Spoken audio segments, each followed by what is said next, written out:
আসসালামু আলাইকুম। আজকে আমি ইলেকট্রিক চুলায় রুটি তৈরি করে দেখাবো। এখানে আমি তাওয়াটা ফ্রি হিট করে নিয়েছিলাম 1000 ওয়াটে। তারপর আমি 800 ওয়াটে দিয়ে রুটিটা সেঁকে নিচ্ছি।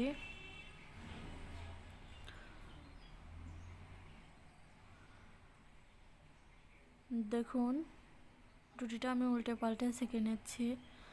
আসলে প্রথম আমরা যখন ইলেকট্রিক চুলা কিনি তখন আমাদের একটু ভয় ভয় লাগে যে কিভাবে কি করব। আশা করছি ভিডিওটা দেখার পরে আপনাদের আর এই সমস্যা হবে না। তার উপরে আপনি হাত দিয়েও রুটি উল্টাতে পারেন, তাতেও কোনো সমস্যা নেই।